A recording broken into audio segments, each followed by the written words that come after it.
சுப்பையா நாயுடுக்கு அப்புறம் KV Mahadevan, MS Viswanathan, Krishna Ramamurthy, Shankar Ganesh, அதன் பிறகு வந்து தேவா அவர்கள், ரகுமான் வரைக்கும் தான் ஓகே. இப்போ என்ன பாடுறான்னு எவனுக்குமே தெரியாது. இப்போ விஜய் சார் வந்து சினிமாவிலேருந்து இப்போ ஒரு இடத்துல போயிட்டு உட்காந்துருக்காரு, ஒரு நாட்டை ஆளக்கூடிய ஒரு இடத்துல இருக்கார். அந்த வளர்ச்சியை நீங்கள் எப்படி பார்க்குறீங்க? நீங்கள் அவர் கூட ஒர்க் பண்ணியிருக்கீங்க. நான் பெரிய சாதனை சொல்ல வரல, ஆனாலும் என்னுடைய திறமைக்கும் நான் என்னுடைய டைரக்ஷனு, நடிப்பு இது எல்லாம் பார்த்துக்கிட்டு நானே இது வரைக்கும் வந்து 5 டாக்டர் பட்டம் வாங்கியிருக்கேன் பல்கலைக்கழகங்களில். சார், நீங்கள் இப்போ ரிலீஸ் ஆகிற ரீசன்ட் படம்லாம் நீங்கள் பார்க்குறதுண்டா? தேட்டர்லையோ இல்லை வீட்லேயோ? இல்லையே, நான் பார்க்கலான்னு நினைக்கிறதுக்குள்ளே அடுத்த போஸ்டர் ஒட்டிடுறானே தேட்டரில். உங்களுக்கு ஒரு பேப்பரில் பார்ப்பேன், அது டைட்டிலு இது ஒரு ஆர்டிஸ்ட் இதெல்லாம் பார்த்துட்டு இது எங்கெங்கெல்லாம் போட்டிருக்கேன் சைட்டு, இதுலையா, சரி சரி போகலாம் தேட்டர் நாளை போய் பார்த்தலான்னு நினச்சிட்டு போனால் அங்கே 3 ஷோவோட தூக்கிட்டு அடுத்த படம் போட்டுடுறானே. நான் என்ன பண்ண முடியும்? புரிஞ்சா உங்களுக்கு? அப்புறம் 2வது வந்து யாருமே வந்து ஒரு அழகான தமிழ் டைட்டில் வைக்கிறதே இல்லை. புரிஞ்சுதா? அப்புறம் இன்றைக்கி சாங்குங்கிறது சுத்தமாக படங்களில் இல்லை. அப்போ அந்த காலத்து எங்கள் காலங்களே சில நேரங்களில் சாங்குன்னா வெளியே போயிடுறான், டீ குடிக்க போயிடுறான், தம் அடிக்க போயிடுறானுங்க. அப்போ வர வர அப்படி மாறி இப்போ பாட்டுகளே வைக்கிறதில்ல. புரிஞ்சுங்களா? அப்புறம் 2வது பாட்டு மாதிரியே இல்லை. சுப்பையா நாயுடுக்கு அப்புறம் கேவி மகாதேவன், எம்எஸ் விஸ்வநாதன், கிருஷ்ணா ராமமூர்த்தி, சங்கர் கணேஷ், அதன் பிறகு வந்து தேவா அவர்கள், ரகுமான் வரைக்கும் தான் ஓகே. இப்போ என்ன பாடுறான்னு எவனுக்குமே தெரியாது.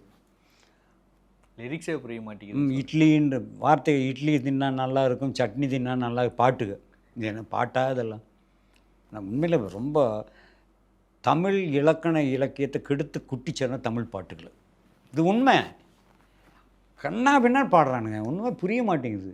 ஆனால் அந்த பாட்டை குழந்தைக்கு பாடுது, நம்மளுக்கு நுழைய மாட்டேங்குது வார்த்தை, அதுக்கு பாடுதுக்கங்கிறேன். ஸோ இண்டஸ்ட்ரி மாறிடுச்சு டோட்டலாக. ஆனால் சினிமா என்பது அழியாது, அது ஒரு பொழுதுபோக்கு, அதனுடைய ரேஷியோ மாறிடுச்சு, அவ்வளோதான். 100% இப்போ வந்து 20%க்கு வந்துருச்சு. இனி இது மறுபடியும் டெவலப் ஆகும், மாற்றம் வரும். இப்போ இருக்க டேரக்டரில் இவர் நல்லா படம் பண்ணுறாரு, இவர் கொஞ்சம் நல்லா ஆடியன்ஸ் பல்செல்லாம் பிடிச்சி வச்சிருக்காரு அப்படிங்கிற மாதிரி யாராவது டேரக்டர் இப்போ இருக்க கரண்ட் டேரக்டர்ஸில்? இல்லை, நிறைய டேரக்டர். நான் 2-3 டேரக்டருக்கு அந்த திருநாள்னு ஒரு படம் வந்தது. ஆமாம் சார், என்னமோ மூர்த்தியை அவன் நான் வாழ்த்தெல்லாம் அனுப்பிச்சேன். நிறைய நல்லா பண்ணுறாங்க, நான் இல்லைன்னு சொல்ல. என்ன ஒரு வருத்தம், என்ன கூப்பிட்டு ஏதோ ஒரு வேஷம் கொடுத்துருக்கலாம், அதுதான் வருத்தம் வழியே. நல்ல படங்கள்லாம் வந்துட்டுருக்கு, நான் இல்லைன்னு சொல்ல. பட் அது தியேட்டருக்கு போய் ரீச் ஆகிறதுக்குள்ளேயே படத்தை எடுத்துடுறாங்க. உங்களுக்கு புரிஞ்சுங்களா?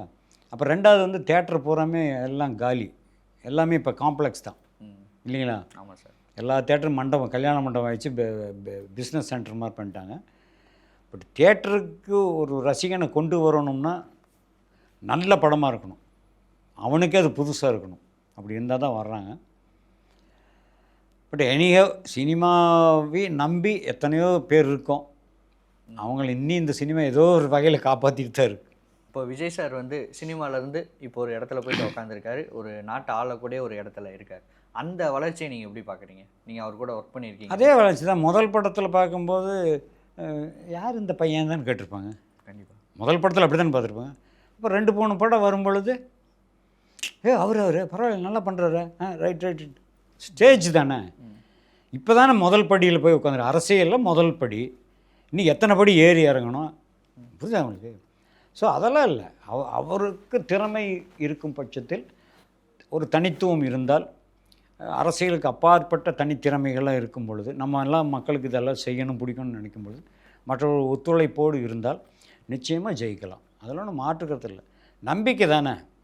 நான் முதல்ல சொன்ன தன்னம்பிக்கை, நம்மளும் வருவோம் சிஎம் ஆகுன்ற ஒரு அவருக்குள்ளே ஒரு தன்னம்பிக்கை வந்திருக்கும். வந்துட்டார், வந்ததே நிறைவேற்றணும். அது எந்த அளவுக்குங்கிறது போக தான் தெரியும். நீங்கள் 1ஆம் கிளாஸ் படிக்கும்போதே +2 மார்க்கை பற்றி பேசியிருந்தால் எப்படிங்கிறது, இங்கே என்ன மார்க்கு அதை தானே பார்க்கணும். ஸோ யார் உள்ளே விழுந்தாலும் வளர்ச்சி வந்து கிராஜுவலாக தான் இருக்கும். அவங்களுடைய ஒர்க்கிங் ஸ்டைல் என்ன பண்ணுறாங்கிறது போக தான் தெரியும். எடுத்தோன்னா ஒருத்தர் போய் ஐயா அதெல்லாம் ஒன்றும் செய்ய முடியாது, அதெல்லாம் தப்பு. யாருமே அப்படி கிடையாது. இப்போ ஆரம்ப கட்டங்கள்லேயே இவரெல்லாம் வந்து ஆட்சி செஞ்சு என்ன யாரை காமராஜரையே சொன்ன காலம் அதெல்லாம். அண்ணா அவர்களை, கலைஞர் கருணாநிதி அவர்களை, புரிஞ்சுதா, புரட்சித் தலைவர் புரட்சியில் அம்மா அவர்களை, ஸ்டாலின் வரைக்கும் அதே தான் சொல்லிட்டு வந்தாங்க பிகினிங்லலாம். அப்புறம் பழக ஆகும்போது இவர் அப்படி தானே. ஸோ வந்து இப்போ தான் 1ஆம் கிளாஸ் போயிருக்கிறாரு. அதில் என்ன மார்க் எடுக்கிறான்னு பார்த்தா 2ஆம் கிளாஸ் போக போகிறாரு. ஸோ மார்க் எடுப்பார், தன்னம்பிக்கை தான். அவருக்குள்ள நம்பிக்கையில் அவர் தெளிவாக இருந்தார்னா அதுக்கு வந்து மக்கள் சப்போர்ட்டு, அரசு ஊழியர்களுடைய சப்போர்ட்டு இதெல்லாம் தேவை. சும்மா நம்ம நினைக்கிறது நடக்காது, எல்லாரையும் கன்சிடர் பண்ணி தான் பண்ணுவார். ஸோ பொதுமக்களுடைய ஆதரவும் அரசு ஊழியர்களோட ஆதரவும் இருந்தால் நிச்சயமாக வந்து ஆட்சிகள் வந்து சிறப்பாக இருக்கும். கண்டிப்பாக சார். இப்போது ஆர் சுந்தரராஜன் சார் கூட நீங்கள் ரொம்ப நாளாக ட்ராவல் பண்ணிகிட்ருக்கீங்க. அந்த ட்ராவல் எப்படி இருக்குது? இல்லை, அது பயங்கர ட்ராவல். எங்களை யார் பார்த்தாலும் அப்பா புருஷன் பொண்டாட்டி மாதிரி வந்துட்டானுங்கப்பா இப்படி தான் சொல்லுவாங்க. சக்ஸஸ்ஃபுல் காம்போ அப்படின்னே சொல்லலாம். அவங்க 2 பேரும் ஒன்றா ஒரு படத்தில் இருக்காங்கன்னா அது இல்லை அது உண்மை தான். அதுதான் நான் வந்து இப்போ எங்கள் குரூப்பில் வந்து 4 பேர் 5 பேர் மெயின். ஃபஸ்ட்டு அப்படின்னா சுந்தரராஜன் அப்படின்னா அனுபவம், R Sundararajan Balu Anand, R Sundaran Rajendrakumar, R சுந்தரனா பாஷா, அவர் தான் திலீப் குமார்ங்கிற பேரில் படம் பண்ணார். அதுக்கப்புறம் கிருஷ்ணமூர்த்தி.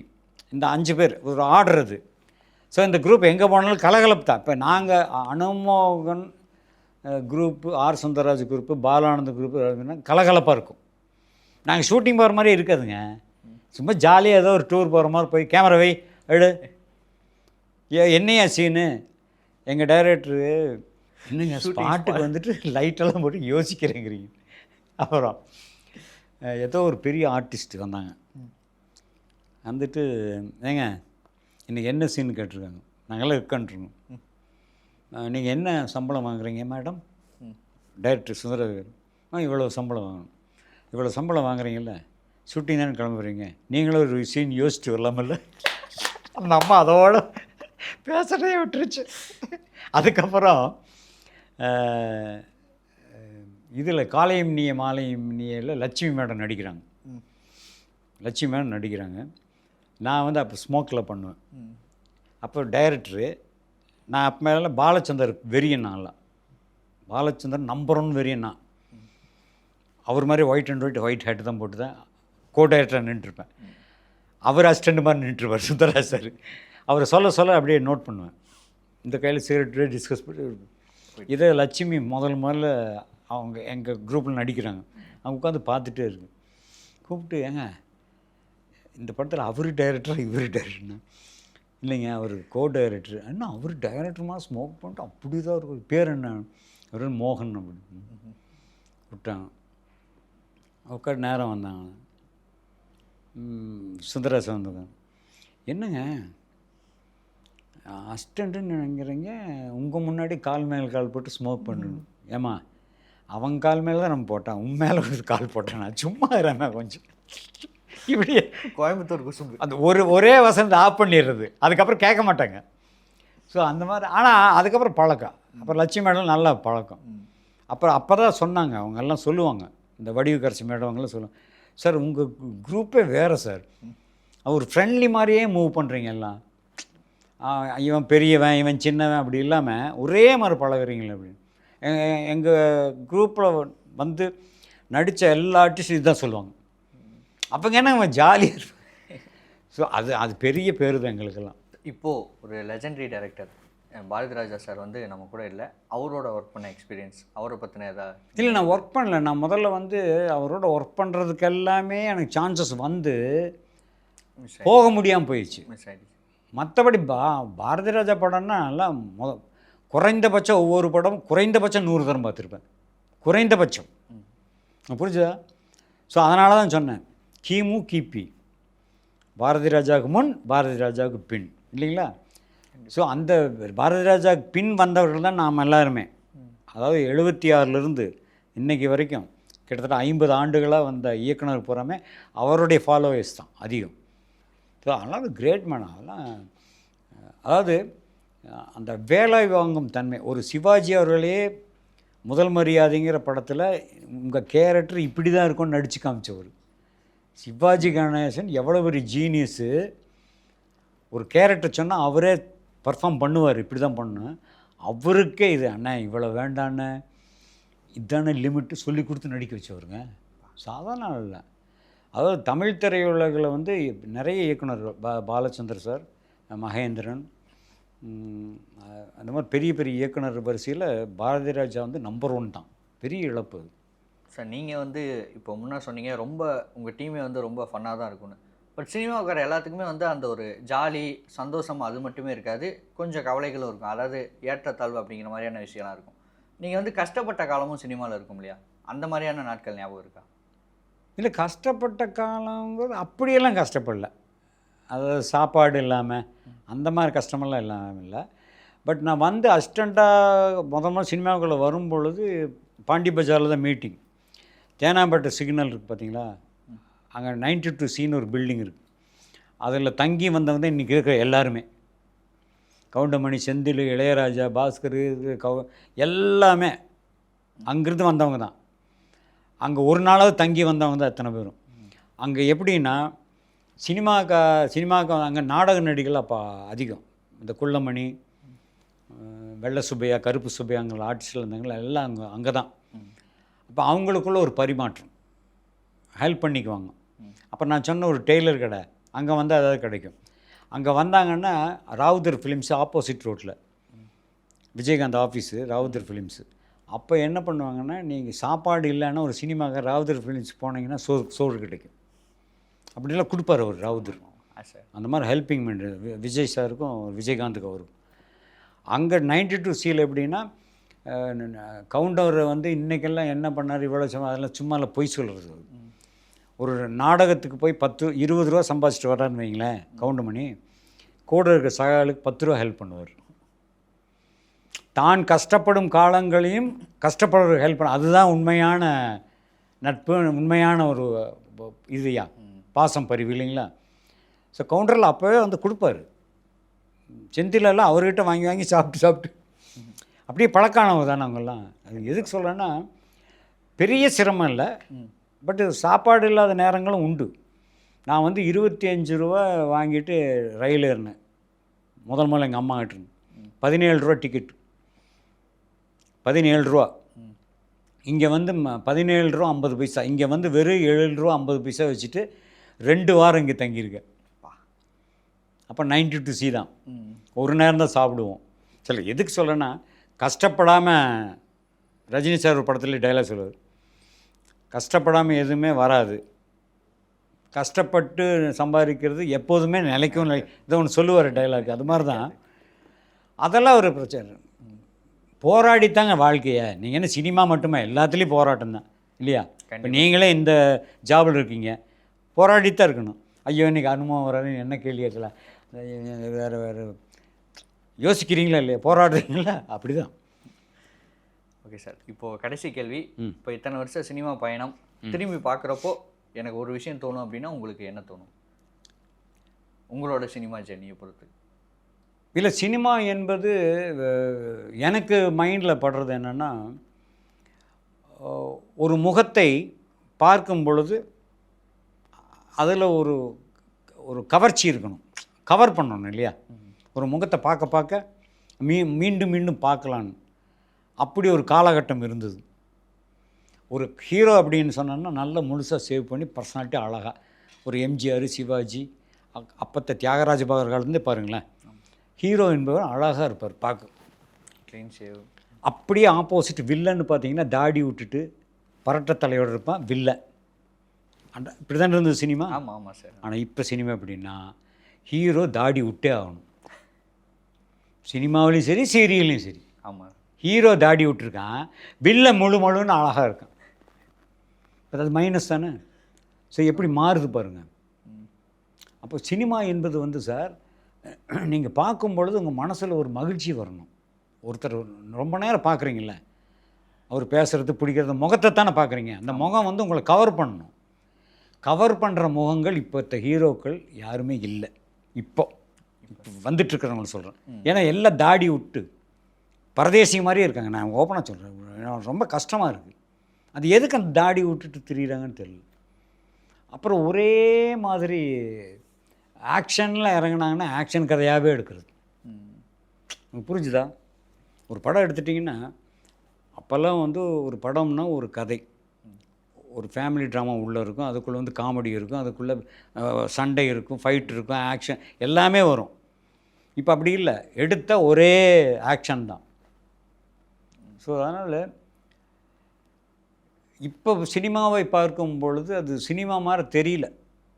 என்னமோ நான் நினைக்கிறத நானாக நினச்சிக்கிட்டு எடுக்கிறது, பார்த்தா பாரு, பார்க்கலன்னா போ அப்படிங்கிற மாதிரி ஆகிப்போச்சு. பட் இது வந்து மைனஸ் தான். நீங்கள் இன்றைக்கும் சினிமாவை வந்து சினிமான்னு நினைத்து நல்ல கதை திரைக்கதை அமைத்து எந்த ஹீரோ வேணாலும் போடுங்க, அந்த ஹீரோ வந்து இந்த தாடிகள்லாம் இல்லாமல் உண்மையிலே தாடி விட்டு ஒரு பிச்சைக்கார கேரக்டர் மாதிரி ஒரு கேரக்டர்னா பண்ணலாம். நல்ல வசதியான பங்களா ஓனராக இருப்பான், அவன் வந்து தாடி விட்டு வருவான் ஹீரோ. நான் எதுக்கு சொல்கிறேன்னா, பார்வையில் முதல்ல கவர் பண்ணணும், அந்த அழகு வேணும்.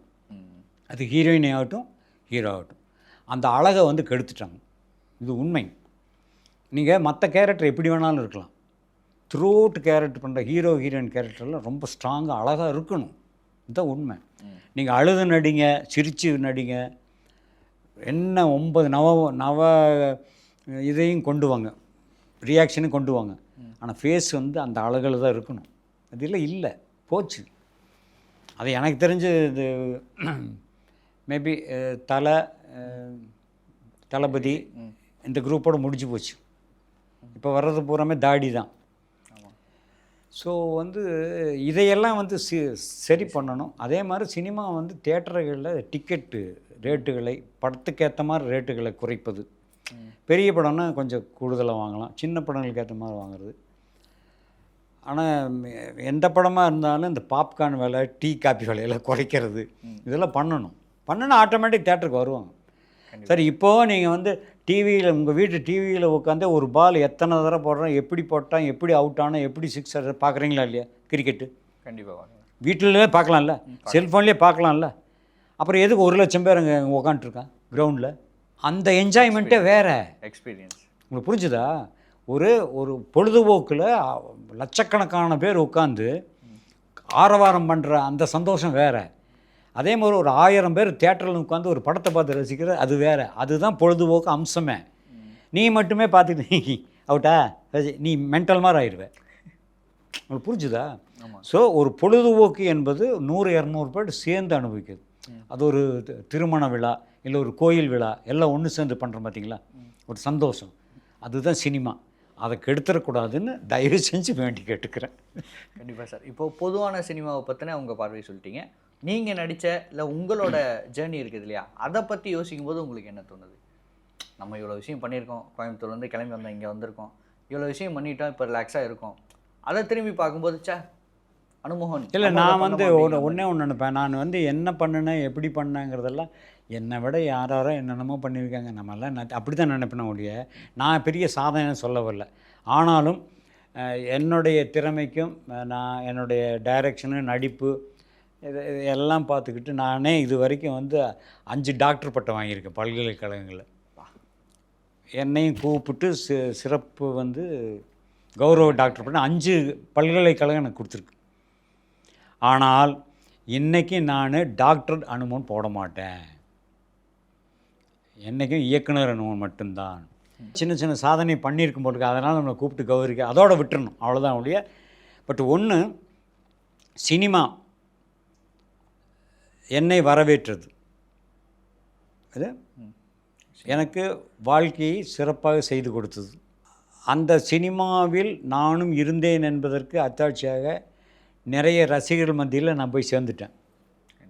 அவர்களுடைய உண்மையான அன்பு, அவங்களுடைய என்னையும் ஏற்றுக்கிட்டு, சினிமா துறையில் ஒரு நடிகனாகவும் இயக்குனரும் ஏற்றுக்கிட்டு, அவங்க கொடுத்த காசு பணத்தில் தான் நாங்களாம் சாப்பாடு சாப்பிட்ருக்கோம் இன்றைக்கு வரைக்கும். ஸோ அவர்களுக்கு என்னுடைய நன்றி. ஆக கலைத்துறைக்கும் என்னுடைய நன்றிகள், கலைத்துறை சார்ந்த ரசிக பெருமக்களுக்கு என்னுடைய நன்றிகள். இந்த கலைத்துறையில் எனக்கும் அதிக உதவிகளையும் எல்லா விதத்துலேயும் கலைத்துறை சார்ந்தவர்களே எனக்கு அத்தனை உதவியெல்லாம் பண்ணியிருக்காங்க. அத்தனை நண்பர்களுக்கும், அது ஆண்களாக இருந்தாலும் அத்தனை பேருக்குமே என்னுடைய நன்றிகள். சினிமா வந்து எங்கள் இவர் சொல்லுவார், மேத்தமெட்டிக்ஸ் மாஸ்டர் சொன்னது, சினிமானா என்ன தெரியுமா அப்படின்னு, என்ன அப்படின்னு, முக்கியமான 3 கலர் இது சொல்லு அப்படின்னாரு. சிவப்பு, நீலம், மஞ்சள். இந்த 3ஐயும் கலந்தால் மற்ற கலர்லாம் வரும். அதுதான் சினிமா. சிவப்பு, நீலம், மஞ்சள். ஆக சிவப்பும் இருந்தது, நீலமும் இருந்தது, மஞ்சள் என்ற குருவும் இருந்தது. புரியுதா? சிவப்பு என்பது சூரியன், நீலம் என்பது சனி பகவான், மஞ்சள் என்பது குரு பகவான். புரிஞ்சவர்களுக்கு. ஸோ இந்த அம்சத்தில் வந்து எனக்கு வந்து சினிமா என்னை ரொம்ப நல்லாவே வாழ வச்சிட்ருக்கு. ஆனால் வந்து நான் என்னோடய எண்ணமெல்லாம் 10 பங்களா வாங்கணும், 10 வீடு கட்டணும், டயோட்டா காரில் போகணும், அந்த மாதிரிலாம் எனக்கு எண்ணமே கிடையாது. இருக்கும் வரை நோய் நொடி இல்லாத வாழ்க்கை, இருக்கும் வரை கலைத்துறையில் ஏதோ ஒரு வேலை செய்யணும். புரிஞ்சா உங்களுக்கு? இது இருந்தால் போதும். ஒரு கடன்லாம் இல்லாமல் நல்லா நீட்டாக ஒரு குடும்பத்தோடு நல்லா வாழ்ந்தால் போதும். அவ்வளோதான். ஸோ என்னை வாழ வைத்த அத்துணை கலைஞர்களுக்கும் அத்துணை ரசிகர்களுக்கும் இந்த கலைத்துறைக்கும் என்னுடைய மனமார்ந்த நன்றிகள். வணக்கம். ரொம்ப நன்றிகள் சார். தேங்க்யூ.